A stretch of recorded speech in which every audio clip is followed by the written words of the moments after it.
وَلَقَدْ أَنزَلْنَا إِلَيْكَ آيَاتٍ بَيِّنَاتٍ۔ السلام علیکم ورحمۃ اللہ وبرکاتہ۔ بسم اللہ الرحمن الرحیم، والصلاة والسلام علی سید المرسلین خاتم المعصومین وعلی آلہ وصحبہ ومن تبعہم بإحسان الی یوم الدین، اما بعد۔ خواتین و حضرات، سوال جواب کی نشست کے ساتھ خلیق الرحمن آپ سے مخاطب ہے۔ الحمدللہ ہمارے پروگرامز میں اضافہ ہو رہا ہے۔ دار القرآن الکریم کے عنوان سے انشاءاللہ ہم علم تفسیر پہ بات کریں گے، علوم قرآن پہ بات کریں گے۔ دار الحدیث کے حوالے سے دار الحدیث النبوی کے عنوان سے ہمارے 2 پروگرام چل رہے ہیں، درس صحیح بخاری بھی اور مختصر درس حدیث کا سلسلہ بھی۔ اسی طرح اسلام کے مطابق کرنٹ ایشوز پہ جب ہمیں موقع ملتا ہے تو ہم اس عنوان سے ضرور بات کرتے ہیں۔ دار الافتاء والقضاء کے عنوان سے بھی آپ کے سامنے مسائل ہم پیش کرتے رہتے ہیں۔ اب ہم ایک نئی نشست کے ساتھ آپ کی خدمت میں حاضر ہیں۔ اس نئی نشست کا نام ہے سوال جواب۔ بہت سے احباب کا تقاضا بھی تھا اور خود اللہ تعالیٰ نے میرے دل میں یہ چیز القاء کر دی اور شرح صدر ہوا اس بات پہ کہ سوال جواب کی ایک نشست ہونی چاہیے جس میں دین کو سمجھنے کے حوالے سے آپ کے سوالات ہوں یا ہم خود سوال قائم کریں اور پھر سوالات کی روشنی میں جواب دینے کی کوشش کریں۔ ہم مختصر درس حدیث کی ایک نشست میں، اور غالباً یہ پہلی نشست تھی، حدیث جبریل کے عنوان کے تحت ہم بتا چکے تھے کہ انشاءاللہ ہم سوال جواب کی نشست ضرور قائم کریں گے۔ اور حدیث جبریل پر جب میں نے سوال جواب کو فوکس کیا کہ جبریل آ کے سوال کر رہے ہیں صحابہ کو تعلیم دینے کے لیے، یا رسول اللہ اسلام کیا ہے، ایمان کیا ہے، احسان کیا ہے، قیامت کی علامات کیا ہیں، یعنی مختصر جواب اور نبی علیہ السلام کی طرف سے جامع معنی جواب، تو دل میں یہ امنگ تڑپ پیدا ہوئی کہ ایک سلسلہ ہمارا ایسا ہونا چاہیے نبی علیہ السلام کی اتباع میں کہ سوال جواب کی ایک نشست ہو، منفرد سوال ہوں، دین کو سمجھنے کے حوالے سے سوالات ہوں اور ہم ان کے جواب دیا کریں۔ یہ کوئی خالص فقہی مجلس نہیں ہے، بلکہ دین کے حوالے سے جو شبہات ہیں اور دین کو سمجھنے کے حوالے سے جو سوالات ہیں، ان شبہات کا جواب دینے کی کوشش کریں گے، ان سوالات کے جوابات دینے کی ہم کوشش کریں گے۔ تو سوال جواب کے عنوان سے جو نشست ہے، سوال جواب کے عنوان سے یہ ہماری پہلی نشست ہے۔ انشاءاللہ ہمیں تو مزہ آئے گا، ہمیں امید ہے کہ آپ بھی اس کا لطف لیں گے۔ چونکہ پہلی نشست ہے اس لیے پہلا سوال بھی پہلی نشست کی مناسبت سے۔ سوال یہ ہے کہ دین کو سمجھنے کی ابتدا، دین کو سمجھنے کا آغاز کیسے اور کہاں سے کیا جائے؟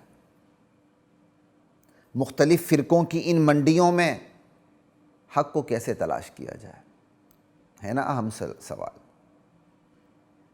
اللہ اکبر۔ اور چونکہ میں نے کوشش کی کہ تھوڑے بہت نوٹس بھی بنا لیا کروں تاکہ میری بات زیادہ لمبی نہ ہو، کہ 1 بائی 1 میں آپ کے سامنے خصوصاً آج کی اس نشست کے حوالے سے بات کر سکوں۔ جناب والا سوال کا جواب یہ ہے کہ اختلاف کوئی انہونی چیز تو نہیں۔ زندگی کا ہر شعبہ اختلافات سے بھرپور اور معمور ہے۔ ڈاکٹرز، انجینئرز، وکلاء، ججز، جرنیل، صحافی، ان سب کی آراء میں، مشوروں میں، اوپینینز میں، فیصلوں میں اختلاف ہوتا ہے۔ ایسے میں آپ کیا کرتے ہیں؟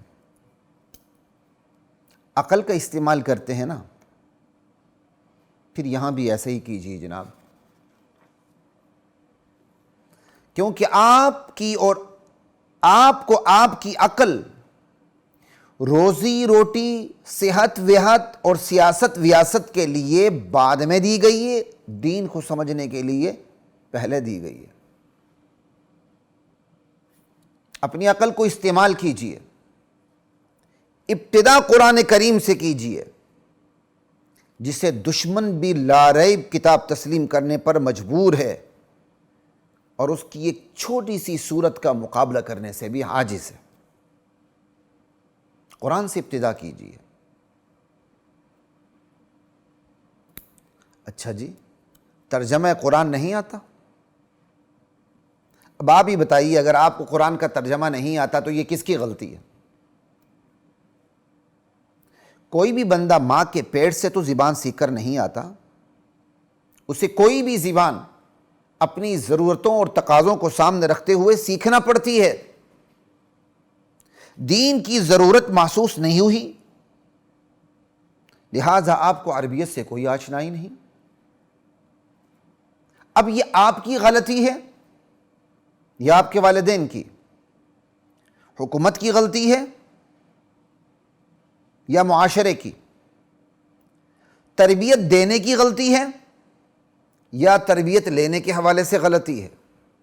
یا آپ کے نصاب تعلیم کی غلطی ہے یا آپ کے نظام تعلیم کی غلطی ہے یا یہ آپ کے ماحول تعلیم کی غلطی ہے؟ چلیں کوئی بات نہیں، اہل علم و عمل نے اللہ کے فضل سے آپ کا یہ مسئلہ بھی حل کر دیا۔ اپنی زبان میں لکھا ہوا قرآن کا ترجمہ پڑھ لیجیے، قرآن کے ترجمے سے حقیقت شناسی کا آغاز کر لیجیے۔ اب پھر آپ کا سوال آ جائے گا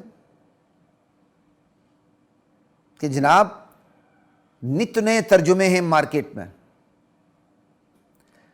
کس کا ترجمہ قابل اعتماد ہے؟ ہر ایک اپنی بولی بولتا۔ اللہ اکبر۔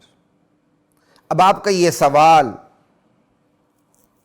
اعتراض یہاں بھی موجود ہے کہ کیسے سمجھے پھر دین کو، تو جناب اس کا بھی حل موجود ہے۔ دیوبندی، اہل حدیث، بریلوی،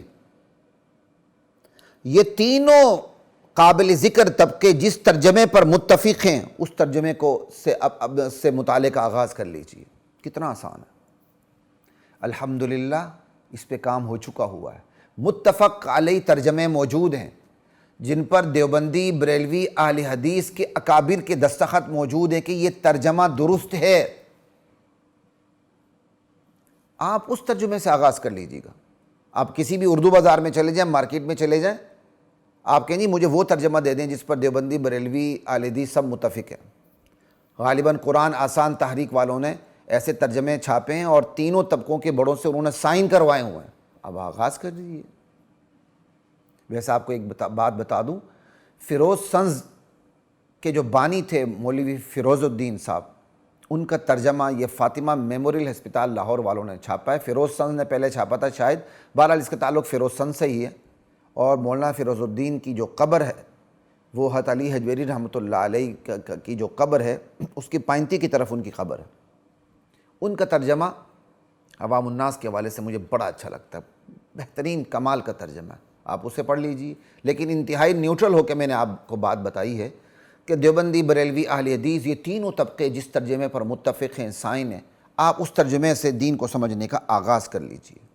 لیکن ایک بات کا خیال رکھیے، ترجمے پہ ہی رہنا آپ نے، تفسیر پہ نہیں جانا۔ تفسیر کا میں انکاری نہیں ہوں، لیکن آپ کے سوال کے مطابق جواب ہے کہ بھائی نت نئے فرقوں کی منڈیوں میں ہم حق کو کیسے تلاش کریں۔ بھائی ترجمے میں تو اتفاق ہوتا ہے، تفسیر میں اتفاق نہیں ہوتا۔ اور قرآن اسلام کی موٹی موٹی باتیں، بنیادی باتیں جس کا تعلق عقیدے سے ہے، جنت جہنم سے ہے، حق باطل سے ہے، اللہ تعالیٰ نے قرآن کریم کے ترجمے میں اس کو واضح کر دی ہیں، اس کو مفسر کی تفسیر کا محتاج نہیں بنایا۔ ان موٹے موٹے اصول کو جن پر جنت جہنم کا دار و مدار ہے، حق ہونے اور باطل ہونے کا دار و مدار ہے، اللہ تعالیٰ نے قرآن کے ترجمے میں ان اصول کو واضح کر دیا ہے۔ بریکٹ یعنی وانی کی طرف بھی جانے کی آپ کو ضرورت نہیں، مفسر کی تفسیر کا بھی ان اصول کو مفسر کی تفسیر کا بھی اللہ نے محتاج نہیں بنایا۔ اس پر مجھے ایک لطیفہ یاد آیا، میں آپ کو بتا دیتا ہوں، حقیقی لطیفہ، ورنہ میں بیانات میں لطیفے سنانے کا نہ حق میں ہوں، نہ الحمدللہ یہ لطیفوں والا میرا مزاج ہے، اللہ کا شکر ہے۔ میرے اسکول ٹیچر ہیں، اللہ تعالیٰ انہیں زندگی دے، میری تربیت میں ان کا بہت بڑا عمل دخل ہے۔ یہ کافی عرصہ پہلے کی بات ہے، جب میں ان سے ملنے گیا تو انہوں نے کہا بیٹا ہمارے ہمسائے میں ایک بچی ہے، وہ آپ سے کچھ سوال کرنا چاہتی ہے۔ انہوں نے میرے متعلق کچھ بتایا ہوگا، تو عرصے دراز کی بات ہے، اب تو اس خاتون کے ماشاءاللہ بچے بھی ہمارے جتنے ہوں گے۔ تو میں کہا سر ٹھیک ہے بلا لیجیے گا۔ تو پڑھی لکھی تھی بچی، وہ آئی اور اس نے پھر اسی طرح سوال کی۔ میں نے کہا آپ قرآن سے آغاز کر لیں۔ تو اس نے ابھی تک مجھے یاد ہے، اس نے کہا جی ہاں یہ 11ویں وغیرہ کے متعلق اس نے شاید مجھ سے سوالات کیے، 11ویں، تیجا، چوتھا، 40واں۔ تو کہتا جی یہ قرآن سے ثابت ہیں۔ میں نے کہا اس میں تو پھر بحث کی ضرورت ہی نہیں، بحث کی کوئی ضرورت نہیں، لائیں قرآن کا ترجمہ آیت کہ تیجا، چوتھا، 40واں، ہاں یہ چیزیں 11ویں، 12ویں، 13ویں جو بھی ہیں، اگر یہ قرآن سے ثابت ہیں تو اس میں تو لڑنے جھگڑنے کی بات ہی نہیں، مناظرے کی بات ہی نہیں۔ میں بھی انشاءاللہ یہ تیجا، چوتھا، 40واں یا جو بھی ہے 11ویں، 12ویں دے کے اٹھتے ہیں، ابھی دے دیتے ہیں۔ یہ کمی بیشی اللہ معاف فرمائے، عرصے دراز کی بات ہے، مضمون آگے پیچھے ہو سکتا ہے، بنیادی مضمون وہی ہے، روایت بالمعنی ہے۔ وہ غالباً گھر گئی یا وہ اس نے قرآن لایا ہوا تھا، اس نے قرآن مجھے کھول کے دکھایا، کہا جی قرآن میں لکھا ہو، میں نے کہا دکھایا۔ اس نے جناب علی سورہ بقرہ پڑھنی شروع کر دی، ذالک الکتاب لا ریب فیہ ھدی للمتقین الذین یؤمنون بالغیب ویقیمون الصلاۃ ومما رزقناہم ینفقون۔ اہل تقوی کون ہیں؟ قرآن کے اہل تقوی وہ ہیں جو ایمان بالغیب رکھتے ہیں، نماز قائم کرتے ہیں، سمجھائیے، الذین یؤمنون بالغیب ویقیمون الصلاۃ ومما رزقناہم ینفقون، اور اللہ کے رزق میں سے وہ خرچ کرتے ہیں۔ بچی یہاں رک گئی، اس نے کہا دیکھیں جی، وہ سیدھی تفسیر پہ چلی گئی، مثلا تیجا، چوتھا، 40واں، اس قسم کی باتیں، یعنی وہ یعنی آپ اس کو بدعات کہہ لیں، جو بھی کہہ لیں، یہ چیزیں تفسیر میں لکھی ہوئی ہیں۔ تو مجھے ہنسی آ گئی، میں کہا بہن بات سنو ایک منٹ، آپ کو میں نے کہا تھا قرآن سے ثابت کریں، تو قرآن کے ترجمے میں کوئی تیجا، چوتھا، 40واں یا 11ویں، 12ویں کچھ نہیں لکھا ہوا۔ اب یہ مثلاً کر کے یہ آگے تفسیر میں یہ بات لکھی ہوئی ہے، تو کیا کہتے ہیں، یہ تو کیا کہتے ہیں تفسیر میں لکھی ہوئی ہے، اس کا تو اس ترجمے سے کوئی تعلق ہی نہیں، اس میں تو یہ لکھا ہے جو ہم دیتے ہیں اس میں سے اہل تقوی خرچ کرتے ہیں۔ مثالیں تو مفسر صاحب نے خود اپنی طرف سے دی ہوئی ہیں، چونکہ پڑھی لکھی تھی بچی فوراً سمجھ گئی، سر آپ ٹھیک کہتے ہیں۔ وَلَقَدْ